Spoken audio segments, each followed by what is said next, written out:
Hello everyone, welcome to kitchen and much more. आज आपण कोणीही करेल इतका सोपा मौसूद असा रवा केक घरीच बनवणार आहोत. यासाठी आपण ओव्हन वापरला नाही किंवा मैद्याचा देखील वापर केला नाही.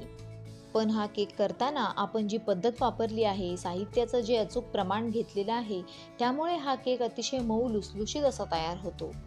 आपण वापरलेल्या पद्धतीमुळे तुम्ही पहा ना, या केकला काय छान अशी जाळी देखील पडलेली आहे. काही लोकांना क्रीमचा केक आवडत नाही, त्यासाठी हा केक अतिशय उपयुक्त असा पर्याय आहे.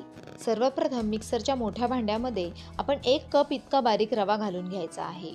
तुमच्याकडे बारीक रवा नसेल तर तुम्ही मोठा रवा मिक्सरला लावून तो बारीक रवा बनवू शकता.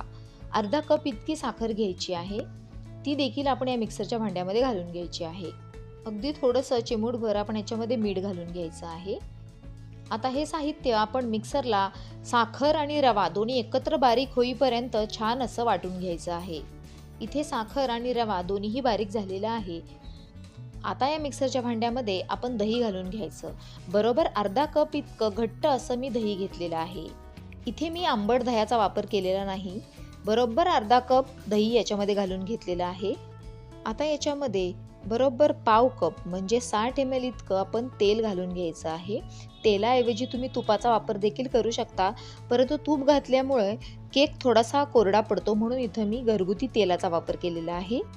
केकला छान खव्यासारखी टेस्ट यावी याकरता एक मिल्क पावडरचं पूर्ण पॅकेट याच्यामध्ये घालून घ्यायचं आहे. इथे मी नेस्लेचं एक मिल्क पावडर वापरलेली आहे. तुम्ही कोणत्याही ब्रँडची मिल्क पावडर वापरू शकता. केकला छान फ्लेवर यावा याकरता इथे मी व्हॅनिला इसेन्सचे साधारण 3 ते 4 ड्रॉप्स याच्यामध्ये घालून घेतलेले आहेत. आता याच्यामध्ये आपण दूध घालून घेणार आहोत. इथे मी अर्धा कप इतकं दूध घेतलेलं आहे, परंतु थोडं थोडं करून दूध आपण याच्यामध्ये घालणार आहोत. एकदम आपण सगळं दूध याच्यामध्ये घालायचं नाही. आवश्यकतेनुसार आपण दूध याच्यामध्ये घालून घेणार आहोत. आता हे सर्व मिश्रण आपण मिक्सरवर छान असं फिरवून घ्यायचं आहे. सुरुवातीला मिश्रणाची कन्सिस्टन्सी अशी असायला हवी. या रिबन कन्सिस्टन्सीवर आपल्याला हे बॅटर तयार करून घ्यायचं आहे. आता हे तयार झालेलं बॅटर आपण साधारण 5 ते 10 मिनटं झाकण लावून असंच ठेवून देणार आहोत, म्हणजे रवा याच्यामध्ये छान असा फुलला जातो. यासाठी 10 मिनटं मी असंच ठेवून देणार आहे. इथे मी 6 इंचाचा केक टीन घेतलेला आहे.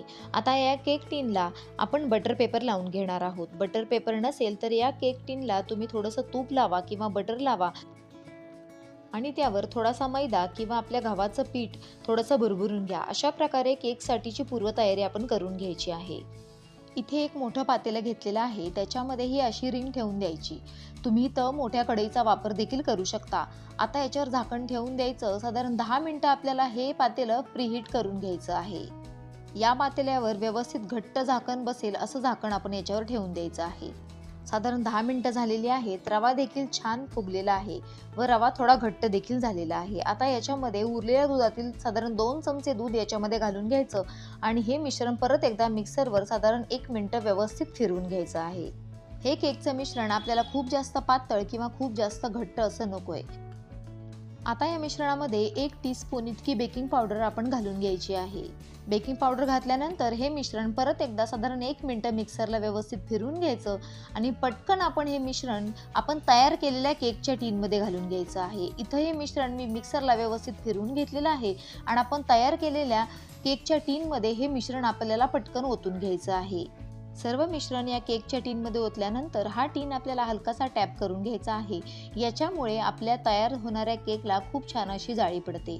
आता याच्यावर आवडीप्रमाणे इथे मी टुटी फ्रुटी घालून घेतलेली आहे. तुम्ही तुमच्या आवडीप्रमाणे ड्रायफ्रूटचा देखील वापर करू शकता. टुटी फ्रुटी घातल्यानंतर आपण प्रीहीट केलेल्या पातेल्यामध्ये हा केकचा टीन ठेवून द्यायचा आहे. केकचा टीन याच्यामध्ये ठेवल्यानंतर गॅसची फ्लेम कमी करायची आणि साधारण 45 ते 50 मिनटं बारीक गॅसवर आपल्याला हा केक बेक करून घ्यायचा आहे. साधारणपणे 45 मिनटं झालेली आहेत आणि 45 मिनिटानंतर इथे हा केक तयार झालेला आहे. इथे सुरीच्या नाईफला दोन्ही साईडनी काही चिकटलेले नाही, याचा अर्थ आपला केक तयार झालेला आहे. आता हा तयार झालेला केक आपण थंड व्हायला ठेवून देऊ.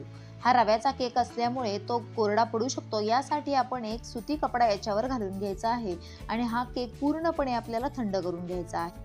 केक पूर्णपणे थंड होऊ द्यायचा आणि मगच आपण हा केक कट करायचा आहे. इथं केक पूर्णपणे थंड झालेला आहे आणि सुरीच्या साहाय्याने आपण या केकच्या कडा सोडून घ्यायच्या आहेत. आपला केक व्यवस्थित बेक झालेला आहे, याच्यामुळे हा केक या टीनला अजिबात चिकटलेला नाही. केक टीनमधून केक काढल्यानंतर आपण लावलेला बटर पेपर देखील काढून घ्यायचा आहे. काय सुरेख अशा रंगावर आपला केक हा बेक झालेला आहे. हा तयार झालेला रव्याचा केक तुम्ही मुलांना अगदी डब्यामध्ये देखील देऊ शकता किंवा अगदी नववर्षाच्या स्वागतासाठी देखील तुम्ही हा केक बनवू शकता. हा तयार झालेला रव्याचा केक साधारण 3 ते 4 दिवस हवाबंद डब्यामध्ये आरामात टिकतो. फ्रीजमध्ये आठवडाभर सुद्धा टिकू शकतो. हा तयार झालेला मऊसूद असा रवा केकची रेसिपी तुम्हाला कशी वाटली हे मला कमेंट बॉक्समध्ये नक्की सांगा. व्हिडिओ आवडला असेल तर लाईक करा, तुमच्या मित्र मैत्रिणींसोबत नातेवाईकांसोबत जास्तीत जास्त शेअर करा आणि माझ्या किचन अँड मच मोर या चॅनलला सबस्क्राईब करा. चला तर मग भेटू अशाच नवनवीन पारंपरिक आणि स्वादिष्ट अशा रेसिपींसोबत. तोपर्यंत मनापासून धन्यवाद.